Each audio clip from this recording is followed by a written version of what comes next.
Hello. Good morning, class of 2019. Thank you so much for having me. It is an incredible honor to stand here before you today. Thank you to the faculty, to the guests, the families, and to all the gorgeous students among us who are, beyond the shadow of a doubt, nursing raging hangovers and praying that this Disney princess keeps the let it go metaphors to a minimum, so I see you. I got you.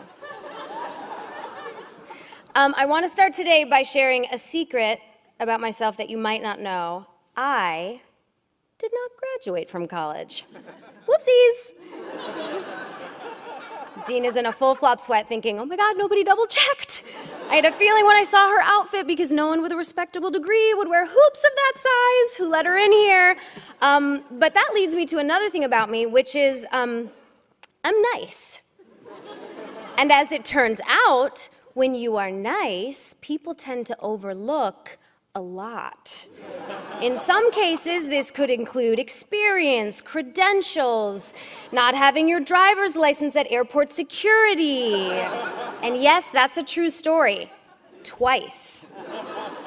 And you might say, Kristen, no, that's not a result of being nice. That's the result and the privilege of being a recognizable person. And okay, that may be true, but I will counter with my husband, who is also highly recognizable and doesn't get away with anything. Literally 10 out of 10 times, he is getting a pat down at TSA. And that's because he's just not as nice as me. Don't get me wrong, I love him. I love him.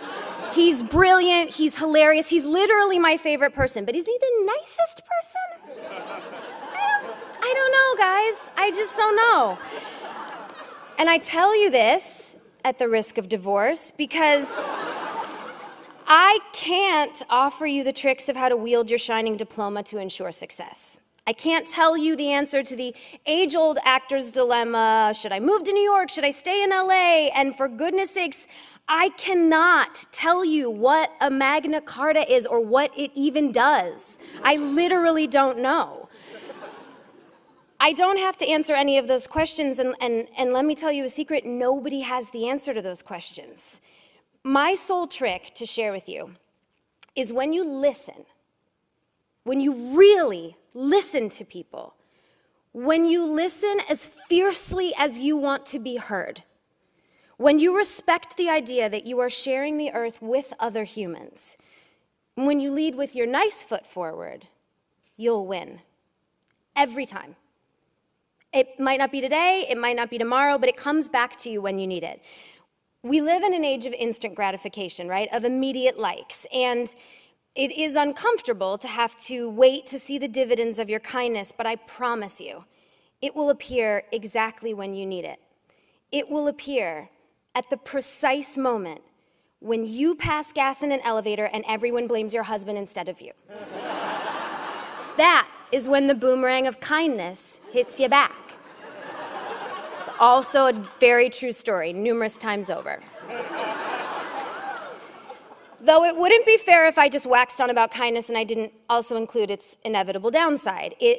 It's relevant to note that sometimes when you choose nice, it does come with a price tag. Being nice sometimes means avoiding the obvious joke.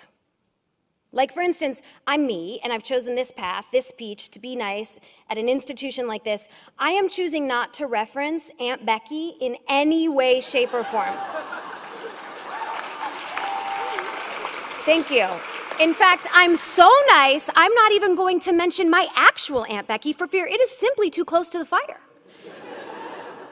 And let me be real, removing those jokes is a bit of a sacrifice.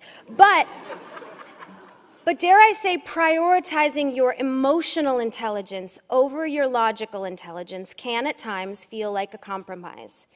But it does pay off. You were right, pay off. It was not the best choice of words for this particular point, but I'm not perfect. I'm not perfect, but I am trying. And you know what? I should have led with that. I am by no means perfect. I am also not telling you what to do. I mean, my second child is the result of unprotected makeup sex in a hot tub in the Hawaiian Islands. I am in no position to give advice. Hand to God. I can't do it. All I can do is share my experience with you. My husband always says, if you see someone who has what you want, ask them how they got it. Unfortunately, Beyonce has yet to reply to my email, so I don't have all the answers yet, but she will. Like, don't worry, she's definitely going to, so I'm pretty sure. I say this because if there is anything about my life that seems even slightly aspirational, hopefully some of this will be helpful to you.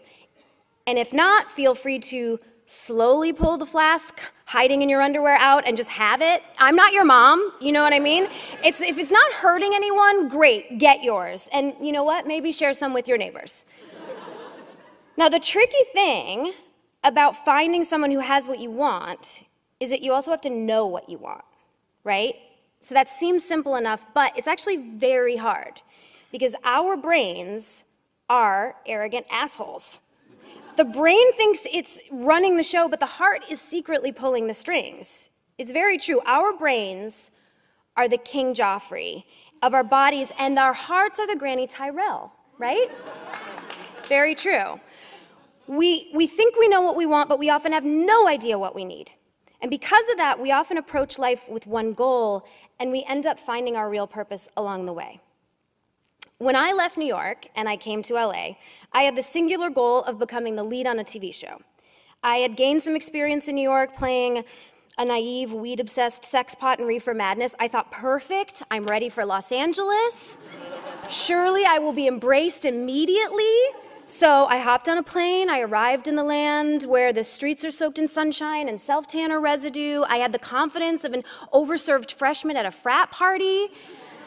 I was like, here I am, and I began the process of auditioning, which it's really just a condensed way to say driving back and forth to Santa Monica in rush hour traffic, but the feedback that I received was that I was always either too young, too old, too cute, too plain, too smart, too ditzy. It was as if Goldilocks were every casting director, and I just couldn't nail it. And eventually I started booking some co-star and guest star roles, but my coveted lead eluded me, and I would go to bed negotiating with the universe.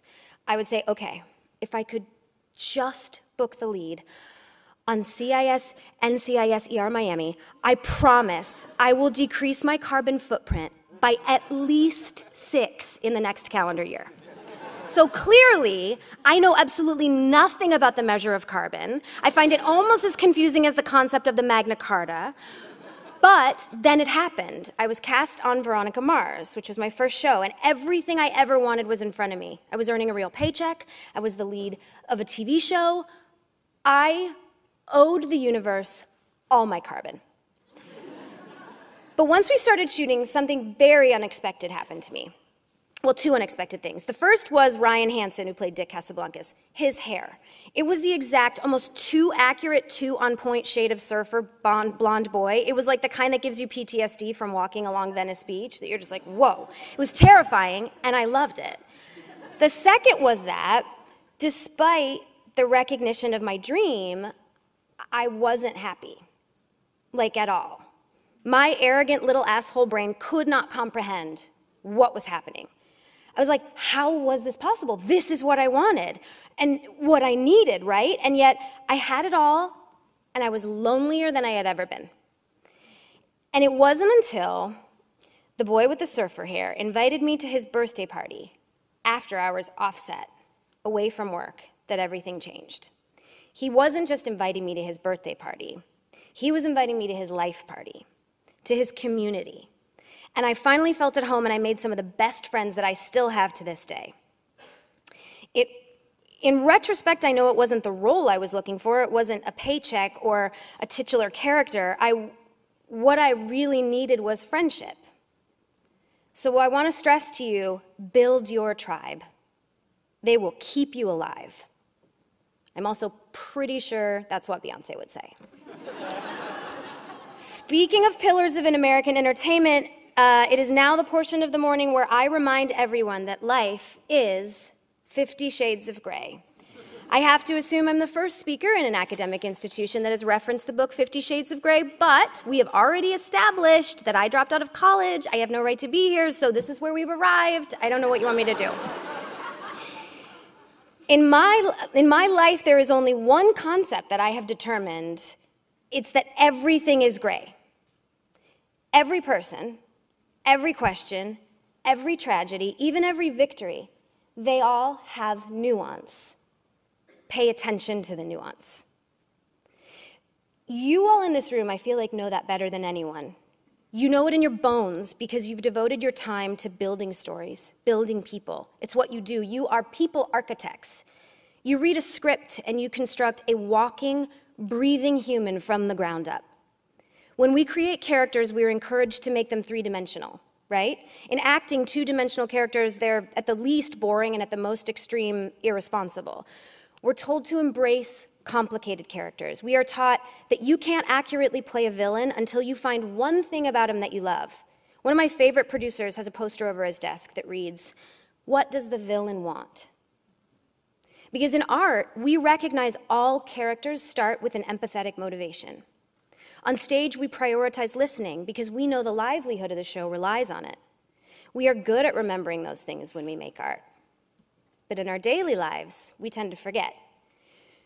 When we shift from the stage to reality, nuance seems to get lost in the shuffle. In real life, we don't look for the one thing we love about each person. Complicated characters get cast out, and we view things two-dimensionally. It's also becoming increasingly apparent we're not listening to each other, even though, like on stage, the livelihood of this entire grand show relies on it.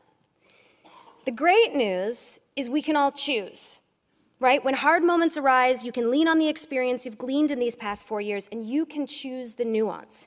You can choose complexity over simplicity. You can listen to others with open ears as if your next move depends on it.